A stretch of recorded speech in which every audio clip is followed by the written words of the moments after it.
Of all the fake news that it affects. If you don't read the newspaper, you're uninformed. If you do read it, you're misinformed. So what do you do? That's a great question. What is the long-term effect of too much information?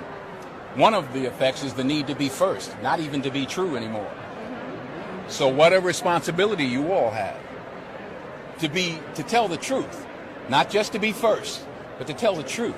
We live in a society now where it's just first. Who cares? Get it out there. We don't care who it hurts. We don't care who we destroy. We don't care if it's true. Just say it, sell it. Anything you practice, you'll get good at, including BS.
Assalamu alaikum, bonjour à tous, parlons bien, j'espère que vous allez bien. Donc nous y voilà. Aujourd'hui, le sujet ne sera pas simple. Il va une fois de plus susciter pas mal de remous, positivement ou inversement. Mais il est vraiment nécessaire. J'aurais aimé ne pas être celui qui s'attelle à cette tâche, car aller tout le temps à contre-courant n'est jamais chose simple à porter. Mais dans cette vidéo, et comme le titre l'indique, nous allons parler de ce film sorti récemment, Sound of Freedom. Vous risquez de prendre peur, car pour beaucoup, vous découvrez un monde obscur dont ont été préservés vos yeux et vos oreilles. Ce qui est très bien, et je peux comprendre que le réveil fasse très peur quand les yeux s'ouvrent enfin à cette réalité. Donc ce que j'aimerais vous dire, c'est ne craignez que votre créateur et personne d'autre.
Il est important pour vous de savoir ce qui va suivre afin que vous appreniez à être sur vos gardes, à ne jamais prendre pour argent comptant ce qu'on vous sert.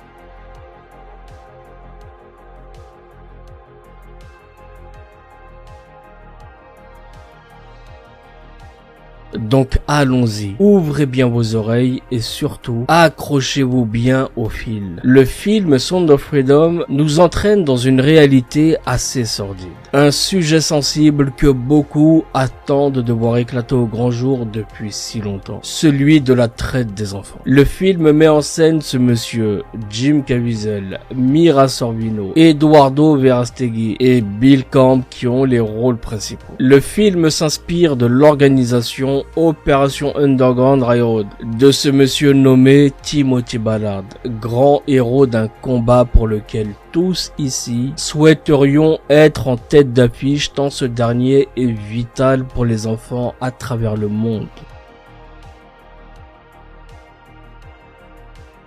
Retenez bien le nom de cette organisation car nous reviendrons dessus tout au long de la vidéo. Timothy Ballard est un ancien agent de la CIA dans la vraie vie. Il a en quelque sorte mis en péril sa carrière pour recentrer ses actions sur le trafic infantile et ce, à travers de nombreuses opérations montées par lui et ses équipes qui ont toutes conduit à tirer des griffes de trafiquants sans scrupules des milliers d'enfants. Et le film Sound of Freedom est officiellement dans les tuyaux depuis plus de 5 ans. Mais quasi impossible de lui faire voir le jour car bloqué par les pontes d'Hollywood. Il sortira finalement début juillet et je vous en fais un rapide topo. L'histoire se déroule au Honduras où Roberto, le pauvre père de 2 enfants, est approché par une ancienne reine de beauté nommée Giselle. On comprend alors que ce film relate les opérations de Tim Ballard et son organisation et plus précisément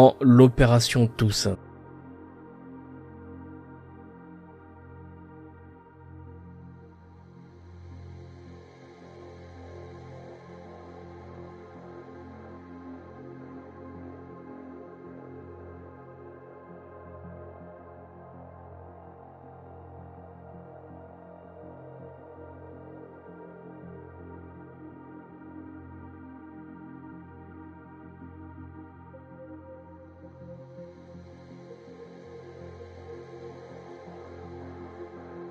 Donc, cette reine de beauté nommée Gisèle propose au père de lui faire signer des contrats de mannequinat pour ses enfants Miguel et Rocio. Le père va accepter et va les emmener à une séance photo. Quand il reviendra chercher ses enfants, ils ne seront plus là. Les enfants ont été revendus via un réseau pour être utilisés comme esclaves sexuels. C'est alors là qu'entre en scène l'acteur jouant le rôle de Tim Ballard. Il va vraiment jouer son rôle jusqu'au bout, car il va jouer le rôle d'un ancien agent du gouvernement qui va se lancer dans une mission pour sauver ses deux enfants. Ok, alors soyons clairs, il faudrait être fou pour être en désaccord avec un tel film. Premièrement, on sait que le film est produit par Eduardo Verastegui, qui joue également un rôle dans le film. L'intrigue est centrée, comme je vous le disais plus tôt, sur l'opération Underground Railroad de Ballard, et il faut avouer une chose, c'est que ce film est vraiment difficile à trouver. Aussitôt que nous tombons sur un lien sur lequel il est enfin possible de le visionner, eh bien 1 heure après, ce dernier n'est plus actif. Ce film subit une sacrée censure,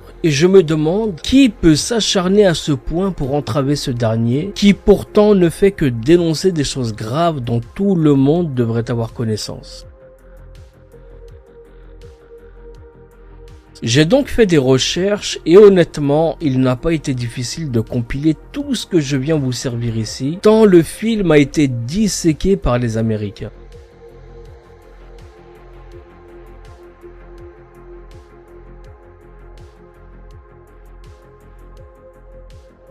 Partagez cette vidéo massivement afin que le maximum de monde puisse apprendre ce que vous-même allez apprendre maintenant. Car mes amis, je vais vous plonger dans les profondeurs d'un trou de lapin très sombre avec des détails très effrayants. Je vais faire allusion à beaucoup de personnages. Vous penserez par moments que je m'éloigne, mais vous verrez que chaque personne évoquée est connectée à notre sujet. Première vidéo que j'aimerais vous partager, c'est une interview de Tim Ballard et de Jim Caviezel, qui est l'acteur qui joue le rôle de Tim Ballard dans le film. Et dans cette interview, Tim Ballard va donner une information capitale. Écoutez bien.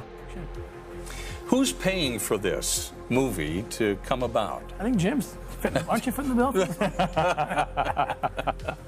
A great group of people have come together to invest in this production. Some of them, the Carlos Slim family is involved. Really? From Mexico. JP, John Paul DeJoria. Fox has helped distributing it. Really? Yeah, Fox, Century Fox. And for the folks who don't know who Carlos Slim is, tell them who he is. He's one of the wealthiest men in the world. Telecommunications in Mexico, Latin America. His son Patrick is the real the point of contact for that. He's very passionate about what we're doing and fighting trafficking. And then there's several other groups that have come into. Donc ici, Tim Ballard nous parle de 2 personnages grâce auxquels le film a pu voir le jour.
Quand j'ai entendu ces deux noms, une chose m'est instantanément venue à l'esprit. C'est qu'un grain de sable venait subitement s'immiscer dans une belle et grande machinerie. Je vais vous expliquer pourquoi je dis cela, mes amis. Je vais donner un exemple qui n'est que pure fiction, donc les déficients du bulbe. Ne venez pas encore me bassiner avec votre sens de la compréhension biaisée. Donc, supposons que je sois une figure religieuse, suivie par des millions de personnes à travers le monde, que mon aura traverse les 5 continents, que les gens ne jurent que par ce qui sort de ma bouche, car mes paroles seraient saines, appelleraient au bien, à être de bonnes personnes, à revenir à Dieu. En somme, que de choses positives, car je serais clairement la figure représentant le combat du bien contre le mal. Ok, alors imaginez à présent que les gens finissent par découvrir que mes nombreux déplacements à travers le monde pour me rendre auprès de mes fidèles, et qui représenteraient des millions d'euros chaque année, soient pris en charge par un mystérieux personnage qui serait en lien avec une organisation secrète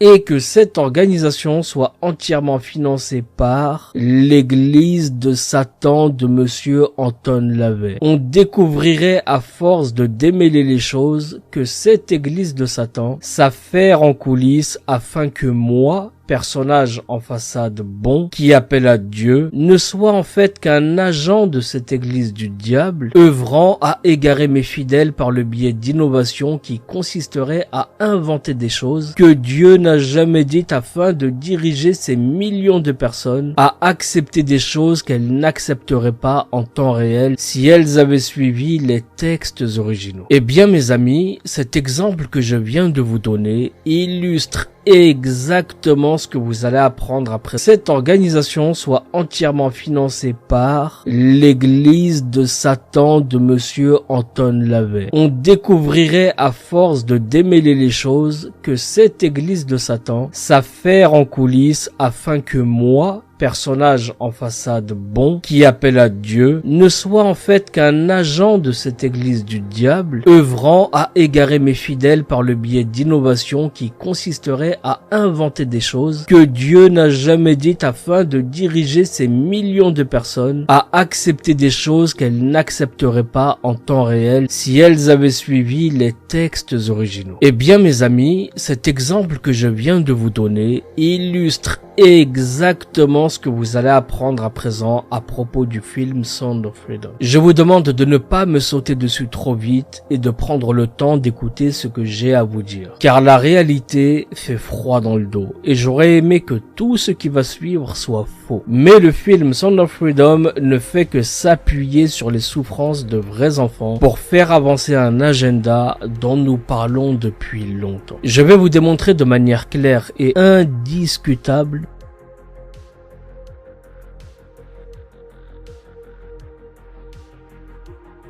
tout ce que j'avance. Souvenez-vous de l'exemple que je vous ai donné juste avant sur mon rôle d'homme de Dieu. Superposons-le à présent à deux personnes, celles grâce auxquelles ce film a pu voir le jour, à savoir Carlos Slim et John Paul DeJoria. La plus logique des logiques voudrait que ces deux hommes soient irréprochables pour se joindre à un tel combat.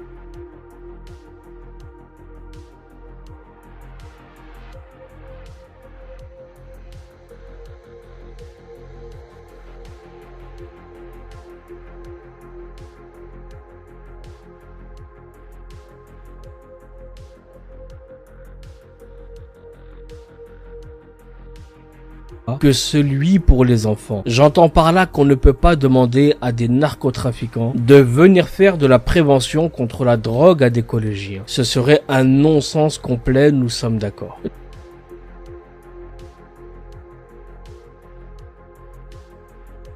Donc, commençons par Carlos Slim. Il s'agit d'un milliardaire mexicain d'origine libanaise qui a fait fortune dans les télécoms et dont la richesse dépasse celle de Bill Gates, à savoir 101 milliards de dollars. John Paul DeJoria, que vous voyez ici, second investisseur, est lui aussi également milliardaire. Il a fait fortune dans les produits capillaires. À présent, mes amis, suivons la piste de l'argent. Ceci va nous permettre d'extraire des informations ou des preuves qui nous permettront ou non de démontrer certaines choses dans le but de nous construire un avis éclairé sur tous ces personnages ainsi que sur le film. Donc Carlos Slim, dont je vous parlais plus tôt, est celui qui a cofinancé ce film. Il a aussi par le passé fait don de 100 millions de dollars à la fondation Clinton en 2007. Nous reviendrons plus loin sur cette fondation afin que vous compreniez pourquoi je l'ai évoqué. Aussi, il est très proche de la famille Rothschild. Il nourra une relation commerciale très intrigante avec la femme de Sir Evelyn de Rothschild que vous voyez ici. Si proche d'eux qu'il sera invité dans leur demeure londonienne en 2015. Carlos Slim conclura des accords avec Hunter Biden, le très sulfureux fils de l'actuel président américain. Et ce, à la même période où Joe Biden était vice-président sous Obama. La Russie avait à cette même époque accusé Hunter Biden de contribuer à faciliter un programme d'armes biologiques en Ukraine. Toujours du côté de Carlos Slim, j'aimerais que vous visionnez cette vidéo qui n'est pas très longue.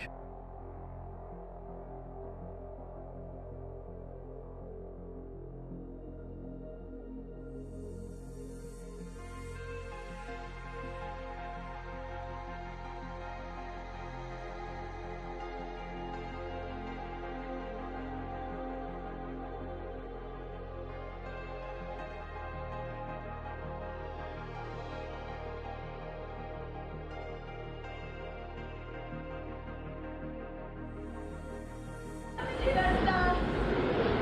Monterrey me libertó, pero con mucho trabajo. Duró 1 año y 4 meses. La ciudad de México. Todo esto empezó a mediados del 2001, casi no recuerdo. No, poderosas, sino potentes. Las mataron. También como iba tocando puerta por puerta. Yo lo que quería era mi libertad. Quiero mi libertad. ¿Quién sabía todo esto?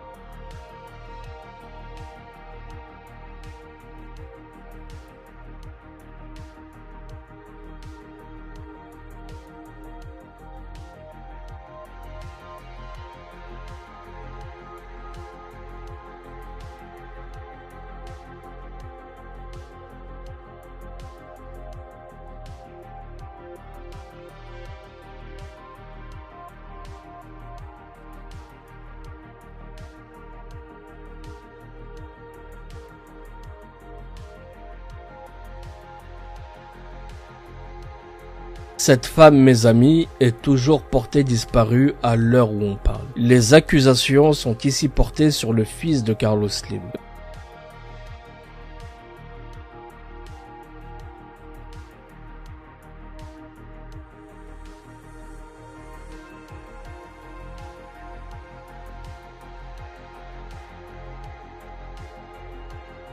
Vous me direz, mais où est le rapport avec le père? Eh bien, vous le découvrirez plus loin dans la vidéo. Pour info, les affaires de cannibalisme ne sont pas une légende. Dans les cartels, la pratique est très courante pour terroriser les rivaux. J'aimerais que nous parlions à présent de John Paul DeJoria. Il est le second personnage ayant financé le film Son of Freedom. Ce personnage énigmatique est signataire de l'initiative The Giving Pledge. Autrement dit, la promesse de donner. Cette promesse consiste à enregistrer l'engagement moral de milliardaires acceptant de céder plus de la moitié de leur fortune à des causes philanthropiques ou encore à des associations caritatives, et ce de leur vivant ou post-mortem. Vous découvrirez dans cette vidéo à quoi serviront ces fonds, mais si vous le souhaitez, nous pourrons l'aborder plus profondément dans une prochaine vidéo car il y a beaucoup à dire là-dessus. John Paul DeJoria a également travaillé avec Nelson Mandela Mandela et l'organisation Food for Africa en Afrique du Sud. Une fondation portant un nom étrange, 46664. Comme vous pouvez le voir ici sur le t-shirt que porte Brad Pitt, nous avons le symbolisme à peine caché du nombre de la bête. Concernant Mandela, au risque d'en décevoir certains, il n'était lui aussi qu'une marionnette communiste mondialiste.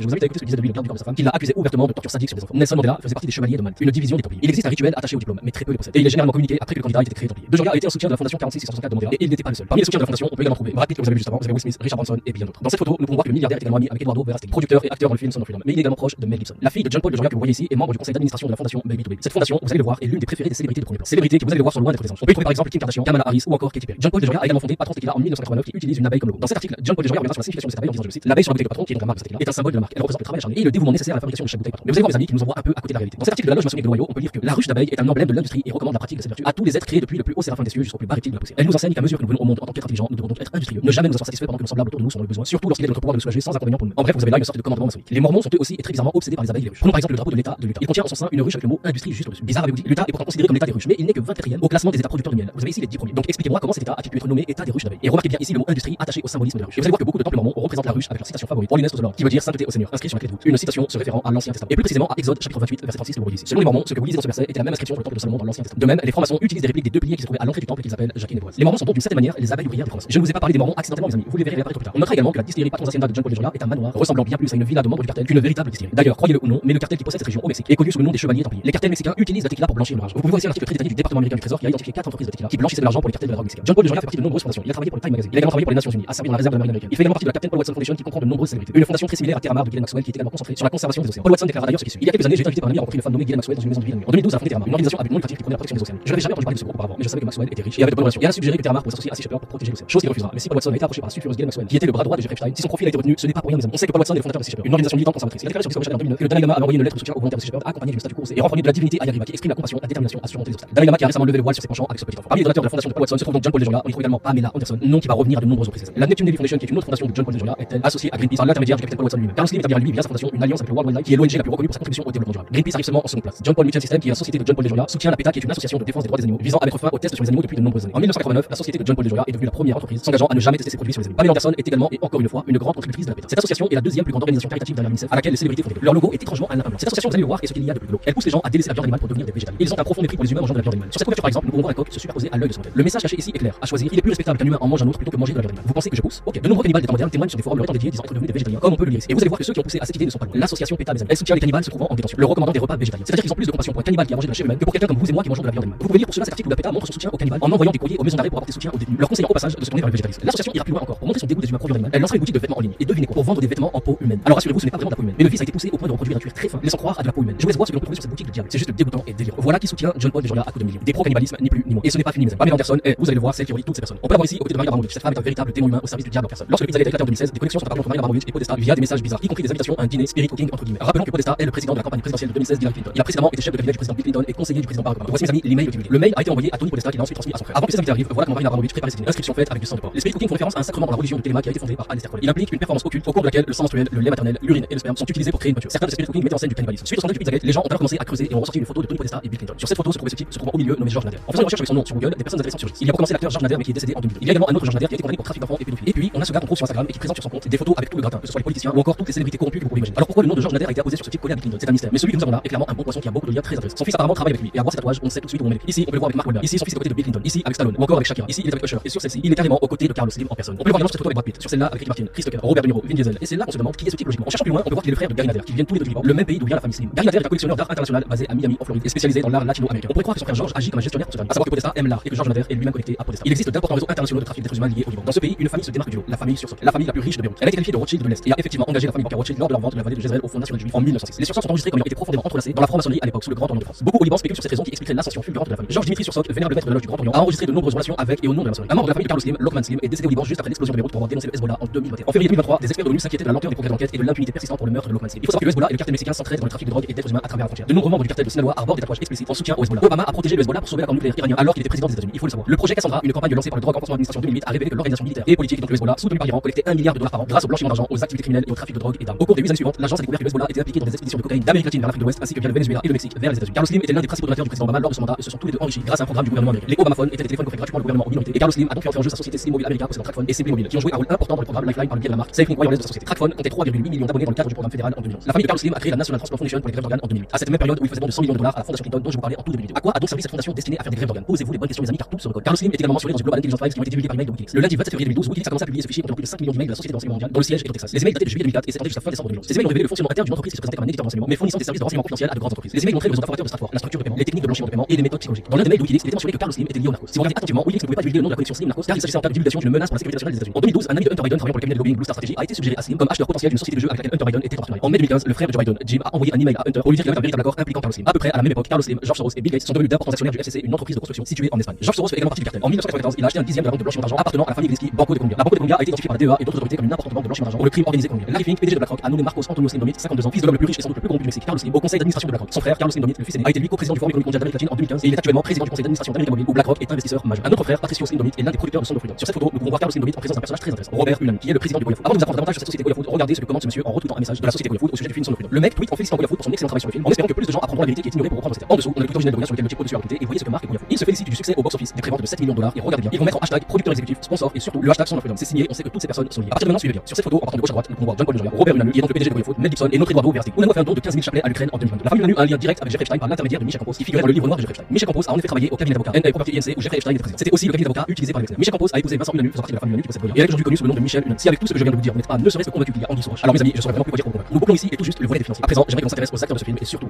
à celui qui sera l'instigateur principal de tout ce boucan, Monsieur Timothy Ballard. Pour commencer, j'aimerais qu'on scanne la symbolique autour de ce film. À commencer par la symbolique même de l'organisation de Tim Ballard. Et ensuite, nous allons voir comment cette symbolique relie Tim Ballard à John Paul Joya de manière plus profonde. Le producteur exécutif de Sound of Freedom est un monsieur nommé Paul Hutchinson. Ce monsieur est également le fondateur de la Child Liberation Foundation avec laquelle a étroitement travaillé Tim Ballard. Et voici le logo de cette fondation. Maintenant, regardez le logo de l'organisation de Tim Ballard. Vous remarquerez ici les similitudes plus que frappantes. À présent, j'aimerais vous présenter ce symbole franc-maçon qui est celui d'une fraternité qu'on appelle la fraternité des trois lions. Voici le symbole ici en dur sur une de l'horloge. Vous remarquerez que ce symbole ressemble étrangement au logo de l'organisation de Paul Hutchinson et également et inévitablement à celui de l'organisation de Tim Ballard. On retrouve le logo ici sous une autre forme ou encore sur ce grand organigramme de la fraternité. Et remarquez une chose qui est très importante, c'est qu'un des maillons de la chaîne que vous voyez ici est cassé d'une manière qui n'est pas anodine. On peut voir que ce maillon cassé forme deux chiffres 3 qui se font face. 33 étant le chiffre faisant allusion au plus haut degré de la phrase. On peut le retrouver ici par exemple sur l'album Blueprint de Jay-Z qui est un franc-maçon notoire intronisé depuis très longtemps, ce qui lui a entre autres permis d'exploser les portes du succès. Plus haut, vous pouvez voir que ce petit rigolo a ajouté un 3 en chiffre en plus du symbole pour donner 33. Pourquoi n'a-t-il pas laissé que ce symbole derrière le titre pour faire office de 3? C'était pourtant suffisant, nous sommes d'accord. En bref, une chose qui apparaît sur ce site internet de la fondation, c'est ce numéro de téléphone que nous retrouvons bizarrement ici comme étant celui de la fondation Clinton. Et là mes amis, vous comprenez que ça semble de plus en plus mauvais quand on sait que Bill Clinton était un passager habituel du Lolita Express de Jeffrey Epstein. Il aurait fait au moins 26 vols à bord de l'avion vers une douzaine de destinations internationales. Epstein a également été impliqué dans certains des projets de Clinton. Il était entre autres un gros donateur de la fondation Clinton. D'ailleurs, si le procès Epstein avait pu creuser les liens entre la fondation Clinton, son implication en Haïti et le Lolita Express, je peux vous garantir que le boîte de Pandore aurait pu trouver. Une des raisons pour laquelle il fallait le faire disparaître n'est plus ni moins. Ici vous pouvez voir une partie du CV de Paul Hutchinson et vous allez voir qu'on peut encore en tirer des choses intéressantes. Comme le fait qu'il ait été fait chevalier Sir Paul Hutchinson par l'ordre des Templiers en 2016. Et on peut voir ici qu'il est bien le producteur exécutif du film Sound of Freedom. À présent, nous allons parler d'un personnage de ce film sur lequel il y a beaucoup à dire. J'ai nommé Eduardo Versteeg qui joue le rôle de Paul Hutchinson dans le film. Et on peut le voir ici aux côtés de Carlos Slim dont il est proche depuis de nombreuses années. Il est également proche de bien d'autres personnes qui nous intéressent dans cette vidéo. À commencer par Mel Gibson, John Paul Joya, bien évidemment Tim Ballard, Tony Robbins dont je vous parlerai plus loin ou encore l'actuel pape Benoît XVI. Versteeg était un fervent soutien de John McCain. Dans cet article datant de la course de McCain à la Maison Blanche, voici ce que déclara Versteeg, je le cite. John McCain est le seul candidat à la présidence qui partage mes valeurs de vie. John McCain était un mormon. D'ailleurs, le Mexique compte à ce jour le plus grand nombre de membres de l'église mormone en dehors des États-Unis. L'adhésion a augmenté de 30% entre 2011 et 2021. Lors du recensement mexicain de 2010, 314 932 personnes sont identifiées le plus étroitement à l'église mormone, autrement nommée l'église de Jésus-Christ et des saints derniers jours. Les colons sont venus au Mexique en raison des tentatives fédérales de freiner et de poursuivre la polygamie aux États-Unis. Le mariage plural, comme les relations polygames, était formellement conseillé par les membres de l'église mormone comme étant un principe important de l'église. Les mormons sont des pro-francs-maçons et de grands adeptes de l'occultisme. Ils défendent les symboles pour leur faire dire ce qu'ils veulent eux.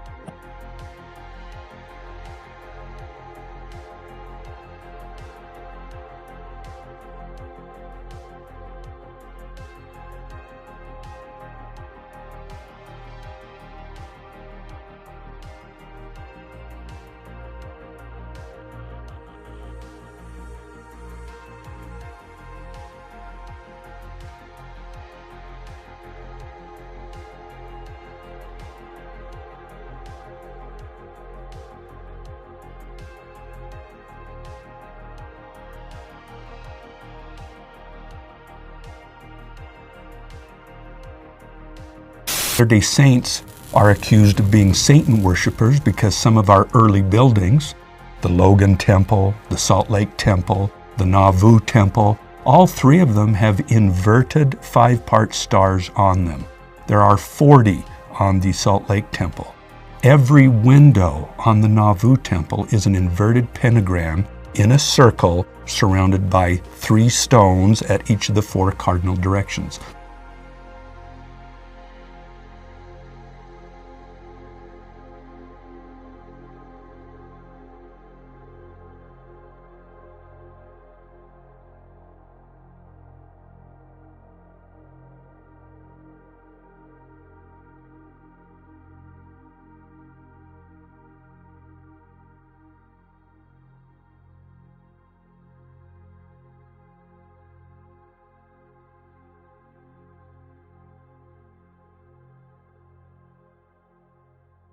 ce qui bien sûr est archi faux.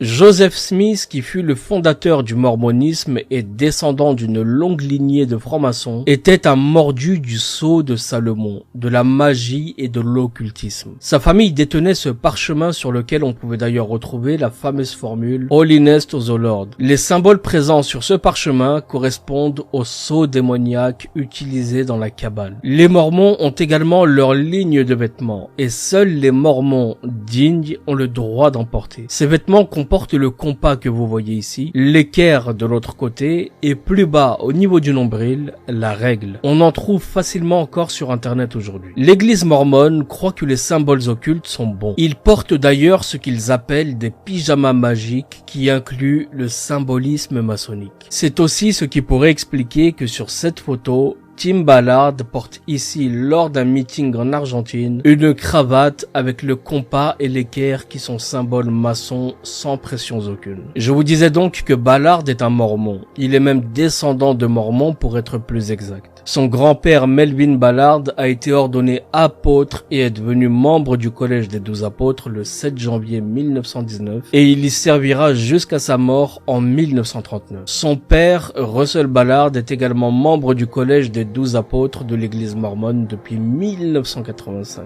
Actuellement, il est le 3e apôtre le plus ancien de l'église. Il est d'ailleurs soupçonné d'avoir secrètement aidé à lancer l'organisation Opération Underground Railroad de son fils financièrement grâce à son influence au sein de l'église mormone. Tim Ballard a démarré sa carrière à la CIA en 2001. Fait étrange, mes amis, cette photo de John Paul DeJoria et sa femme en présence d'un représentant non identifié de l'agence gouvernementale en 1999 a été prise tout juste 2 ans avant l'entrée de Tim Ballard dans leur rang. J'aimerais à présent que l'on parle d'Angel Studio, qui est la société ayant distribué le film Sound of Freedom. Là encore, vous allez voir qu'il y a de quoi faire. Les Harmon Brothers sont les fondateurs d'Angel Studio et les créateurs, entre autres, de la série The Chosen, série retraçant la vie de Jésus. Les créateurs d'Angel Studio, les Harmon Brothers, sont également mormons et l'église mormone est le principal investisseur de la série The Chosen, ce qui déjà est très problématique pour ceux qui ont vu ce programme. The Chosen comporte d'ailleurs des citations du livre mormon. Les Mormons croient que Dieu était un homme physique, qu'il a eu des relations sexuelles avec Marie, puis qu'elle a eu Jésus.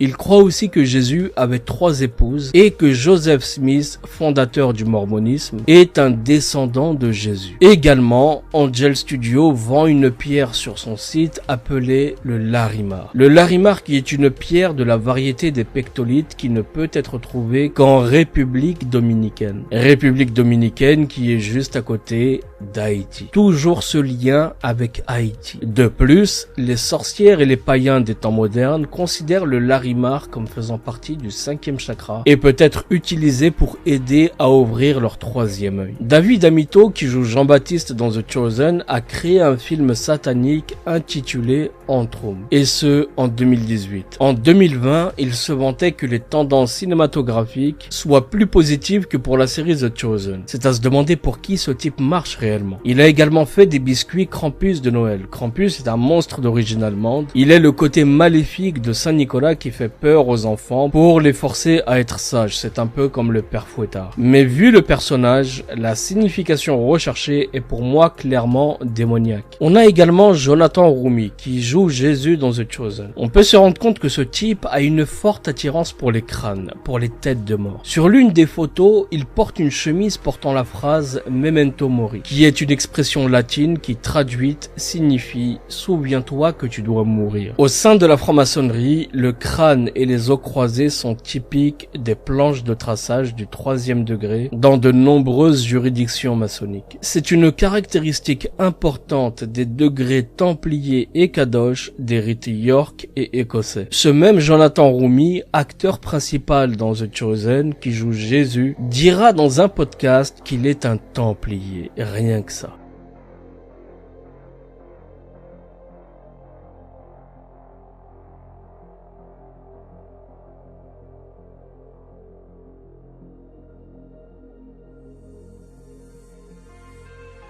Et là, vous allez comprendre le véritable lien qu'il y a entre toutes ces personnes. Carlos Slim fait partie de l'église maronite. Si vous regardez le symbolisme de l'église, elle est couverte de croix templiers. La croix papale est également connue sous le nom de croix de Salem et de croix maronite. Les maronites ont assisté les croisés et ont affirmé leur affiliation au Saint-Siège de Rome en 1182. Ces croix, mes amis, représentent toutes Baphomet et sont liées aux Templiers depuis les croisades. Elle n'est portée que par les hauts degrés des Templiers, des maçons ou encore des occultistes comme Aleister Crowley ou encore Albert Pike. Regardez cette croix que portait ici Jim Caviezel, une croix de Jérusalem. Ces croix se retrouvaient sur l'armure des Templiers, ainsi que sur les bannières de l'ordre. Jim Ballard, le procureur général de l'Utah, Sean Reyes et le producteur exécutif de Sound of Freedom, donc Paul Hutchinson, font tous partie de la Knight Templar Secret Society. Tous les trois ont travaillé avec Opération Underground Railroad. Quand Daesh a capturé Mossoul en 2014, ils ont peint la lettre N en arabe qui signifie nazaréen sur les maisons et les églises chrétiennes. C'était un signe pour les chrétiens de se convertir, de payer une taxe, de partir ou d'être tués. Un an plus tard, Mercury One a utilisé le même symbole pour représenter le fond nazaréen. Ce fond nazaréen est décomposé de seulement 3 personnes, dont Tim Ballard. Il finira par quitter le fond nazaréen ainsi que son organisation Opération Underground Railroad qui sûrement a été grillée après tout le remous occasionné par le film pour fonder The Spearfound qui agit également dans le combat contre le trafic d'enfants. Il fera d'ailleurs une annonce sur le podcast de Tim Pool qui lui rapportera 50 000 $ en une soirée. C'est à se demander si tout ceci n'est pas fait dans l'unique but de récolter de l'argent. On est en droit de se le demander à ce stade, sérieusement.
Concernant Mel Gibson, et nous terminerons sur ce personnage, ses liens avec Carlos Slim sont aussi étroits que pour chaque personne dont nous avons parlé jusque-là. Ses liens avec John Paul de Joria le sont tout autant. Sur cette photo, il se rendait à Mexico pour demander à Carlos Slim Jr. d'investir dans sa société cinématographique et pour le tournage de son film Get the Gringo, qui d'ailleurs a été tourné au Mexique.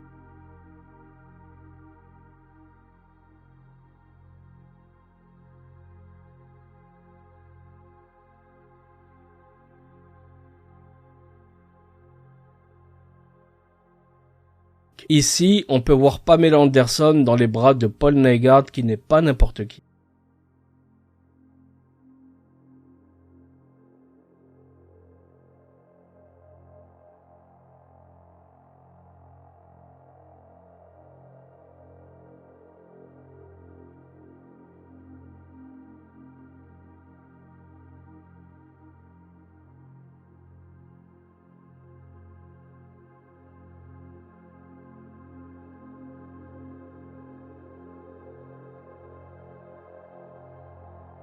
Mel Gibson s'est également associé à ce pédophile reconnu coupable et qui a également été reconnu coupable de trafic sexuel. Et cette association reste à creuser car elle se fait dans le cadre d'un projet de recherche sur les cellules souches. Mel Gibson s'est également associé à Dan Bilzerian pour les mêmes raisons, recherche sur les cellules souches.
Rosalind Ross, qui est la petite amie de Mel Gibson, fait partie du Conseil consultatif d'Ambition, une société ou un programme entrepreneurial qui œuvre pour les jeunes défavorisés. Le haut de Ambition ressemble étrangement à la symbolique maçonnique ou encore au logo Antifa. Leurs partenaires sont 3 entreprises parmi lesquelles une qui utilise un bouc en guise de logo et l'autre 3 piliers faisant étrangement penser à un temple maçonnique. Nous allons revenir un peu plus tard sur Mel Gibson car c'est maintenant que j'aimerais vous parler d'un ami très proche de Tim Ballard nommé Tony Robbins. Vous l'avez vu plus tôt aux côtés d'Eduardo Verastegui. Ce type a fait fortune dans le coaching.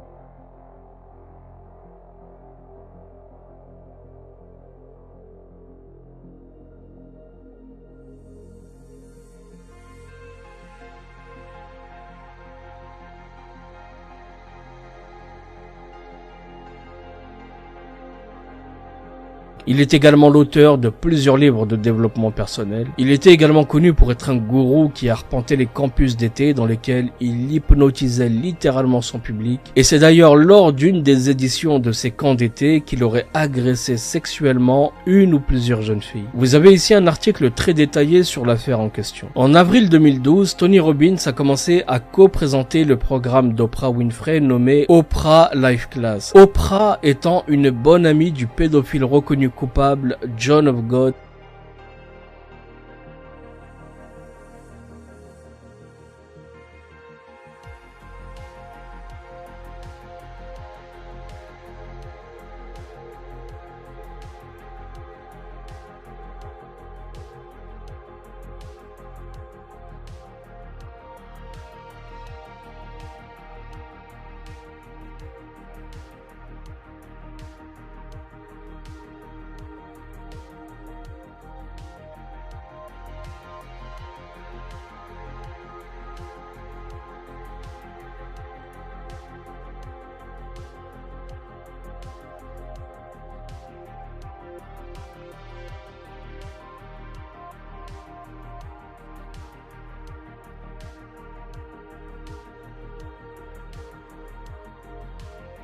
Qui se présente comme l'un des plus grands guérisseurs au monde et qui est surtout un personnage très proche de Bill Clinton et du Dalai Lama. C'est quand même affolant de voir à quel point toutes ces personnes sont liées, c'est incroyable. Nous avons Ashton Kutcher qui est aussi un profil très intéressant. Il est le fondateur de Torn qui est une organisation disant encore une fois lutter contre le trafic d'enfants. Que de bons samaritains. Tim Ballard avait d'ailleurs promu l'organisation sur Facebook en 2018. Ashton Kutcher, qui serait bien probablement de la franc-maçonnerie, a d'ailleurs appelé la cabale, je le cite, l'un des ingrédients essentiels dans son mariage avec Demi-Moore. Vous pouvez voir, mes amis, de vos propres yeux que nous sommes là dans une toile d'araignée géante qui connecte toutes ces personnes les unes aux autres. C'est juste interminable. On retrouve également une connexion entre un personnage du nom de Greg Phillips et Tim Ballard par l'intermédiaire de l'ancien garde du corps de Bill Clinton. Greg Phillips qui dans ce tweet marquait son appartenance aux Templiers. Il est allé en Haïti, a travaillé avec la Croix-Rouge, a obtenu un financement de la fondation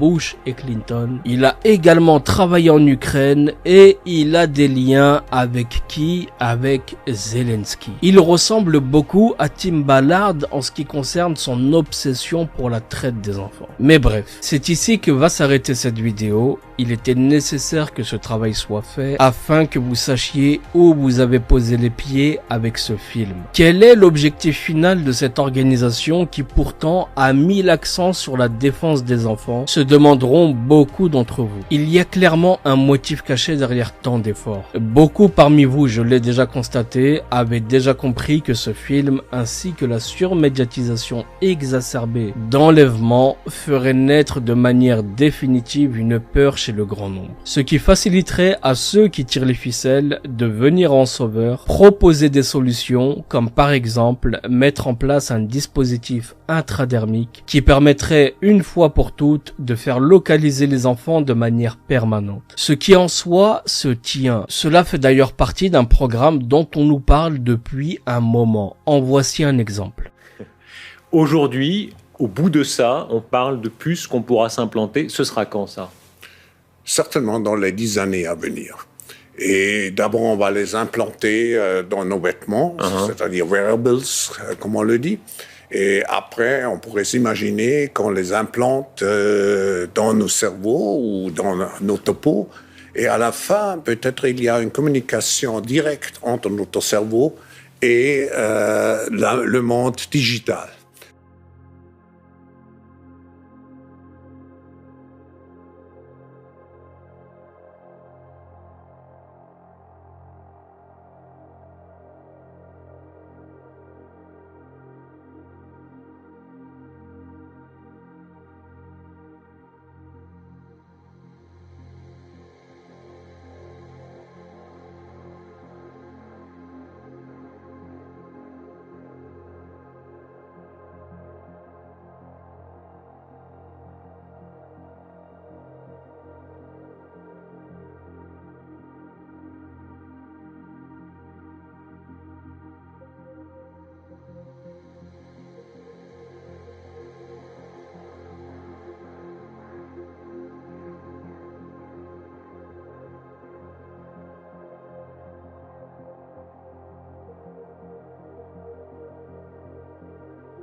D'ailleurs, et nous avons parlé de lui récemment, ce rappeur par exemple a commencé à œuvrer dans ce sens pour ceux qui l'engraissent en proposant à son public de lui faciliter la tâche avec des t-shirts micro-pucés pour entrer dans ses concerts. Est-ce que cela a fonctionné? Ce fut même un succès pour lui et même doublement gagnant, car en plus de vendre une place, il a pu vendre ses t-shirts à des moutons qui ne font qu'en redemander, soit dit en passant. Donc voyez-vous, le travail se fait insidieusement mais sûrement, sous couvert de modernité. Encore une fois mes amis, accrochez-vous au câble de la religion car les choses ne vont faire qu'aller crescendo. C'est sûrement dur pour ceux qui se réveillent tout juste, mais vaut mieux tard que jamais si cela peut vous consoler. Ce que beaucoup voyaient comme la théorie de notre passage sur Terre sous forme d'une mission ne fait que se confirmer avec le temps. À vous de choisir dans quel camp vous voulez être, mais sachez que vous n'avez plus beaucoup de temps. Absolument tout est compromis de nos jours. Tous les pans du divertissement le sont. Personne, je dis bien personne, ne peut espérer aujourd'hui avoir les projecteurs sur lui sans se compromettre à l'entrée en échange de la notoriété. Pour finir, je dois saluer le travail de censure fait autour de ce film, qui n'est finalement que ce qu'on appelle une cause à effet, et faut dire que ça a bien fonctionné.